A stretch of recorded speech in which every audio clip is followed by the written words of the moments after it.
ढेर दिन पर होई आज दिलवा के बात हो, जागल जागल बीती आजू के रात हो, भर ले हब कबारी में। आवताने राजा जी हमार सवेरे वाला गाड़ी से हो कि भोरे वाला गाड़ी में।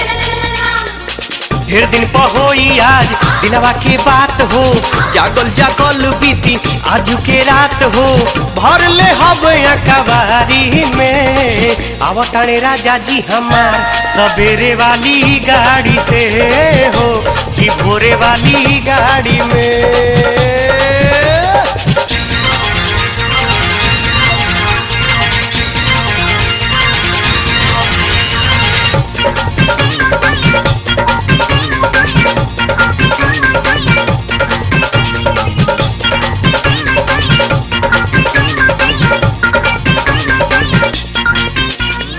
सुझत नहीं खेकी का हम पहिरी, करी सिंगार कैसे कैसे समहरी।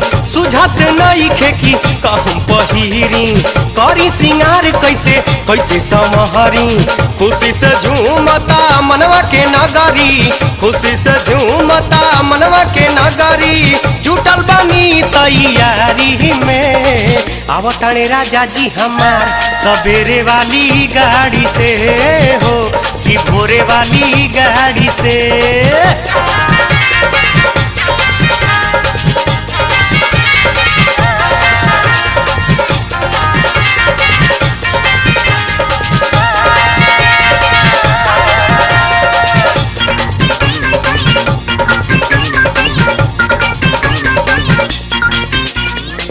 आजे उ दिल्ली से गाड़ी पकड़ी है, 7 बजे तक आरा पहुँची है। आजे उ दिल्ली से गाड़ी पकड़ी है, 7 बजे तक आरा पहुँची है।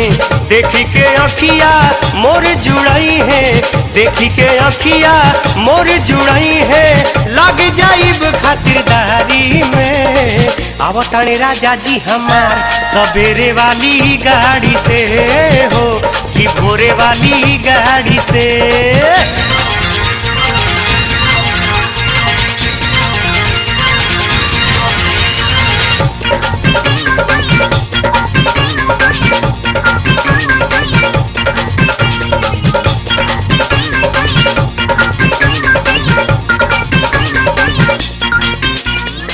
रही रही खन से खनक जाए कंगना, लागे कि झूमताटे घरवा आंगना।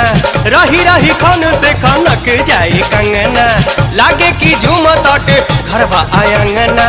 पूरा होई गोबिन आज साचल सपना, पूरा होई गोबिन आज साचल सपना, फूल खिली फुलवारी में। आवताने राजा जी हमार सवेरे वाली गाड़ी से हो कि भोरे वाली गाड़ी से।